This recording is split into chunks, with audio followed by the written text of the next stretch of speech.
ዋስ ሆኖ ያስቀጠረው ልጅ ከሌሎች አባሪዎች ጋር በመሆን በሚጠብቅበት ተቋም ላይ ወንጀል ስለመፈጸሙ የተዘጋጀ አንድ መሰናዶ ነው።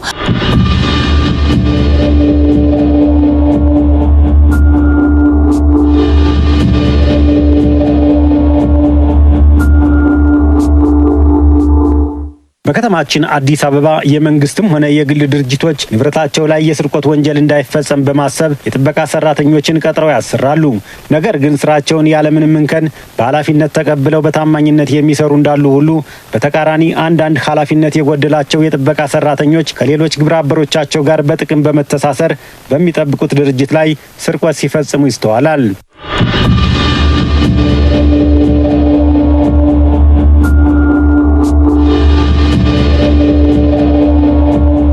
ላብነት ያህል በቦሌ ክፍለ ከተማ ወረዳ 7 ጉርድ ሾላ አካባቢ የኤችጂ ጋርመንት የልብስ ስፌት ድርጅት ውስጥ ከአባቱ ጋር ተቀጥሮ ሲሰራ የነበረ የጥበቃ ሰራተኛ ከሌሎች 7 ግብረ አበሮቹ ጋር በመሆን ከ2,900,000 ብር በላይ የሚያወጡ የልብስ ስፌት ማሽኖችንና ሲንጀሮችን እንዲሰረቁ አድርጓል። ይህ በእንዲህ እንዳለ በዚሁ ክፍለ ከተማ ወረዳ 6 እግዚአብሔር አካባቢ ንብረትነቱ የኮልማን ትሬዲንግ ኃላፊነቱ የተወሰነ የግል ድርጅት የሆኑ የዋጋ ግምታቸው ከ4,800,000 በላይ የሚያወጡ የሴራሚክ ውጤቶችን የጥበቃ ሰራተኛው ከሌሎች 4 ተጠርጣሪዎች ጋር በጥቅም በመተሳሰር እንዲሰረቁ ማድረጉን ከፖሊስ ያገኘነው መረጃ ያመለክታል።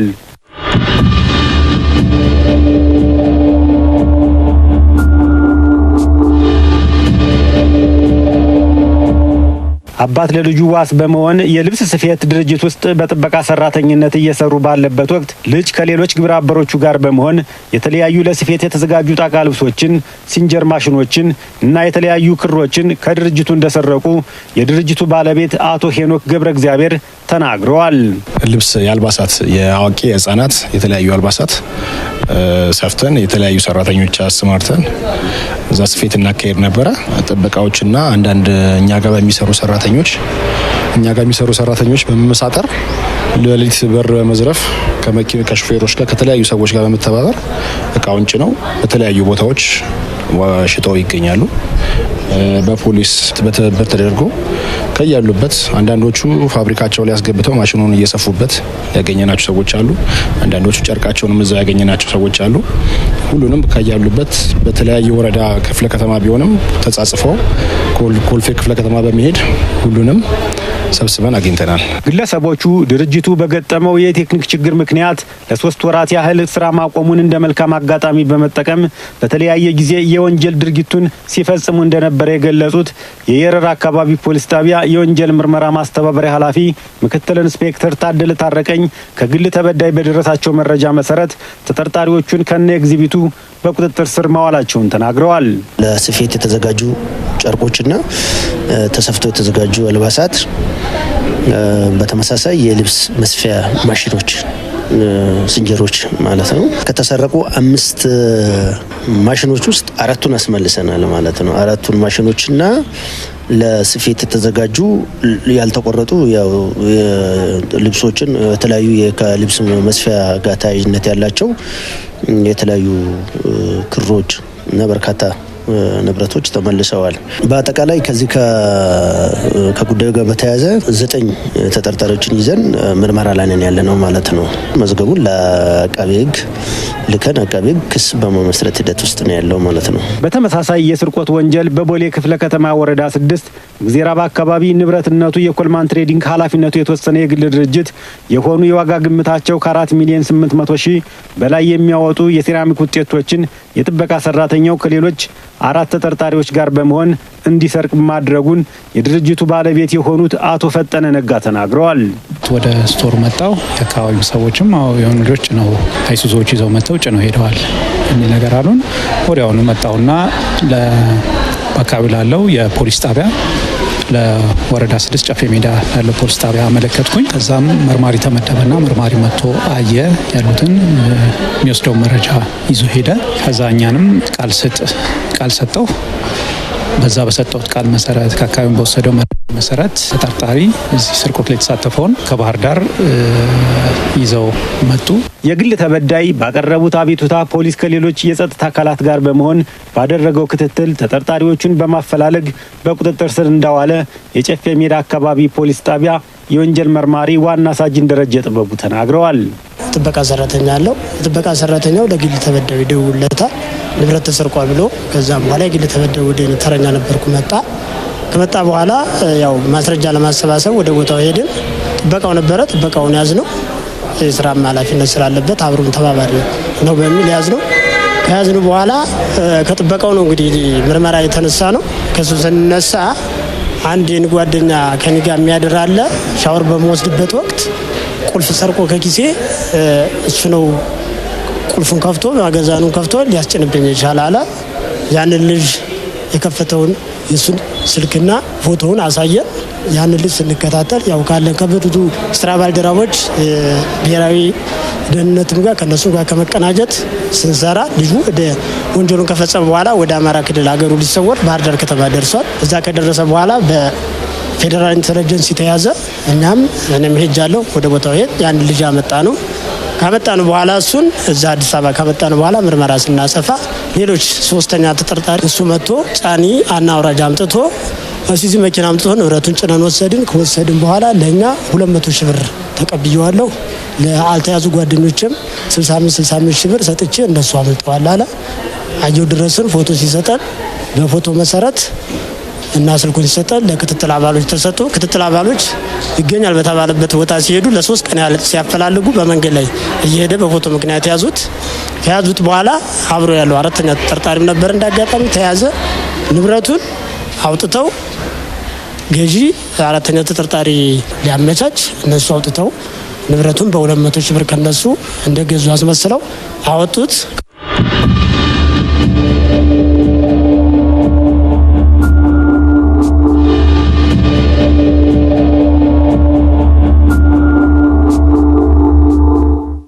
የተሰረቀውን ንብረት ለሌላ ግለሰብ በ800 ሺህ ብር አሳልፈው እንደሸጡና ፖሊስ ሕግን በተከተለ መንገድ ከፍርድ ቤት የመበርበሪያ ፍቃድ በማውጣት የተጠርጣሪው መኖሪያ ቤት ላይ በተደረገ ብርበራ ወደ 557 የሴራሚክ ካርቶን በመገኘቱ በተጠርጣሪዎቹ ላይ ምርመራ መቀጠሉን ዋና ሳጅን ደረጀ ጥበቡ ገልጸዋል።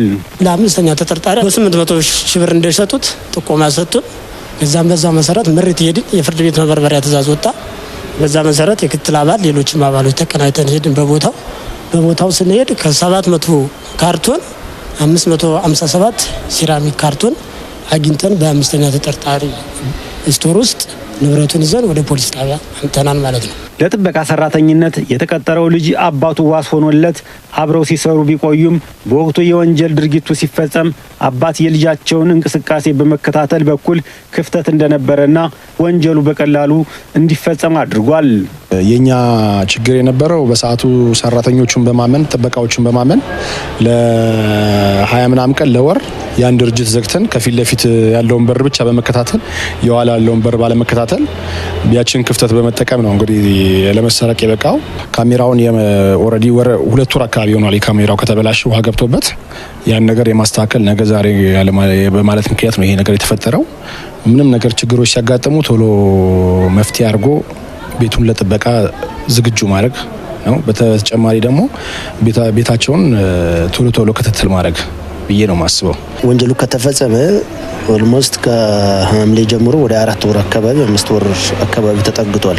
ረጅም ጊዜ ነው ማለት ወንጀል መፈጸሙን እንኳን ግለሰቦቹ ሳያውቁ 4 ወር በላይ ቆይቷል። አባትና ልጅ ሆኖም ጭምር ነው። አባት ለልጅ ተያዥ ሆኖ አባትም ጭምር ነው እዛ ውስጥ የነበረው። በእርግጥ አባት በወንጀል ለቀጥታ ተሳትፎ ባይኖረውም ልጅ በወንጀሉ ላይ በቀጥታ ነው የተሳተፈው። እሱ ብቻ ሳይሆን ከዚህ በፊት እዛ ድርጅት ውስጥ ሰራተኛ የነበሩ በተለያየ ምክንያት የተባረሩ ሰዎች እጃቸውን አስገብተው፣ ሌላኛው ደግሞ የድርጅቱ እነዚህ ተረፈ ምርቶችን ይሸጣል።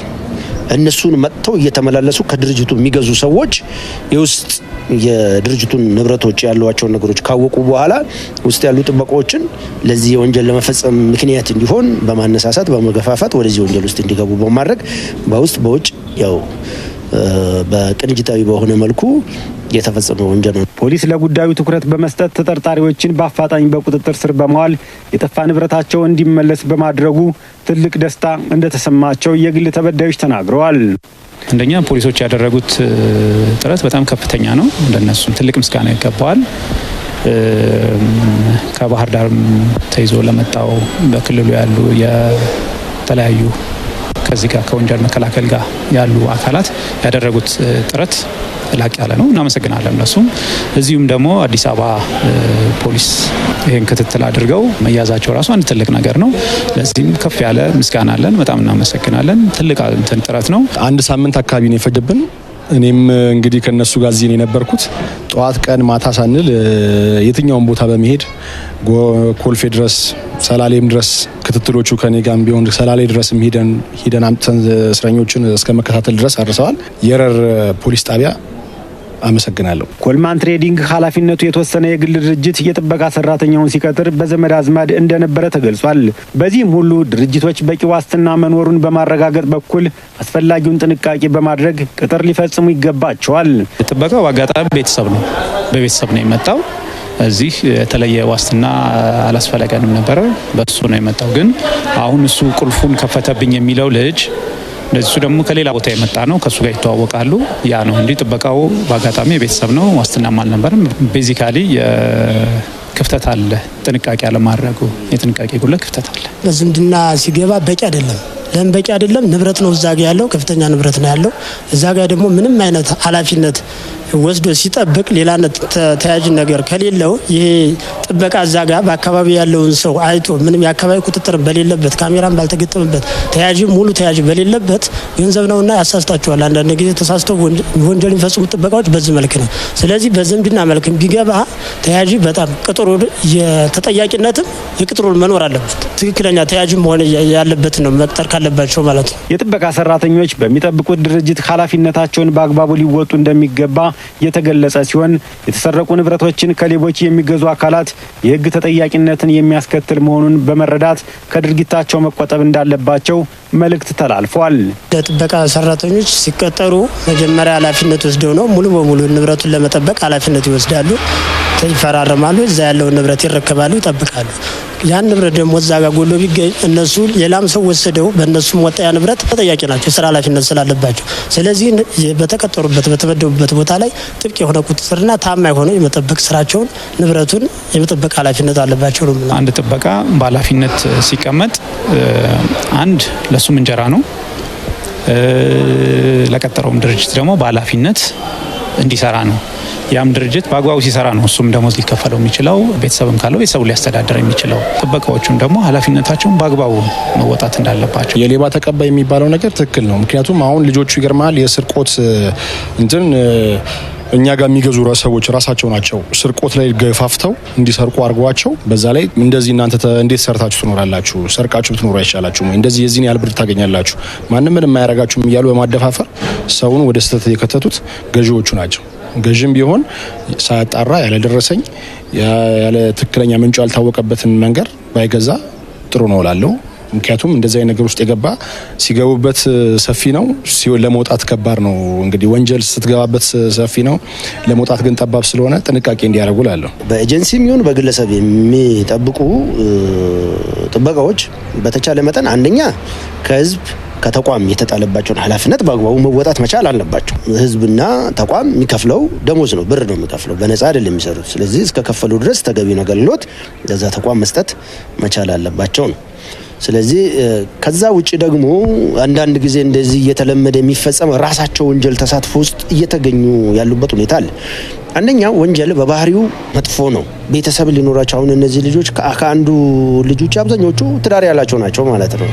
ስለዚህ በእነዚህ ሰዎች መታሰር ምክንያት እዛ ሊበተን የሚችል ትዳር ልጅ አለ፣ ጎዳና ሊወጡ የሚችሉ ልጆች አሉ እና ሰርቶ በጊዜ ሂደት ውስጥ መበልጸግ ካለባቸው መበልጸግ አለባቸው እንጂ ከባድ ስርቆት ውስጥ ገብተው የጠፋው ንብረት ዋጋ ግምቱ በጣም ከፍተኛ ነው። ቅጣቱም በዛው ልክ ነው ከፍ የሚለው ማለት ነው እና በዛ ምክንያት ለረጅም ጊዜ ከቤተሰብ ሲለዩ ልጅ አለ፣ ትዳር አለ፣ መበተን አለ እና እንደዚህ አይነት ችግሮች ውስጥ እንዳይገቡ በተቻለ መጠን ለተጣለባቸው ኃላፊነት ታማኝ ሆኖ የተጣለባቸውን ኃላፊነት በአግባቡ መወጣት አለባቸው።